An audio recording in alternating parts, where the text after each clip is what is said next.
In the fall of 1968, my mom and I were on a shopping trip at Federal's department store to purchase a white blouse for me for a sixth grade concert. I saw an adjustable ring that had a daisy design that I wanted to complete my outfit. So as the 12-year-old self, I asked my mom, would you buy me this ring? And her response was no. And my response is, it's only 79 cents. She still said no. And I said yes. And I slipped the ring into my pocket.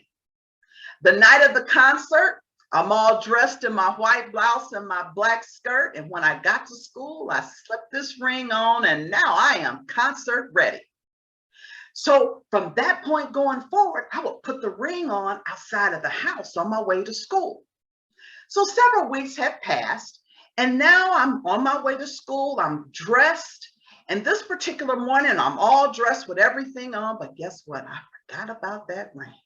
So when I go into my mom for her to check to see how I'm dressed for the day, which was dress check for her, I'm turning around and she looked and she said, who ring is that? And my response was, Camille's. And she said, no, that's that blank ring from Federal's.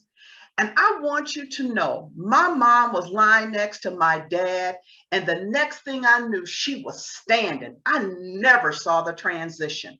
She grabbed that belt, and I want you to know, I got the worst butt whooping of my life that particular morning.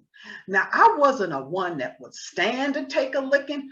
I was a runner. And so she ran after me throughout that house until I finally ran back to the bedroom, jumped on the bed with my dad, and he grabbed the belt and said, don't hit her anymore.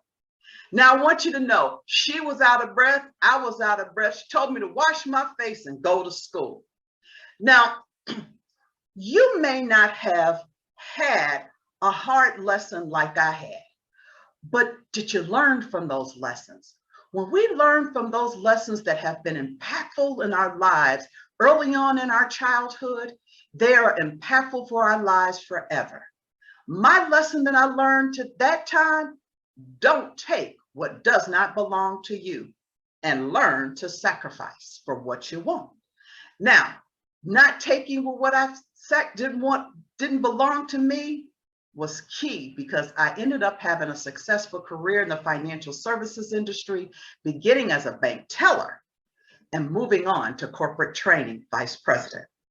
And then to be able to survive in this pandemic with contentment and gratefulness is all about learning how to sacrifice.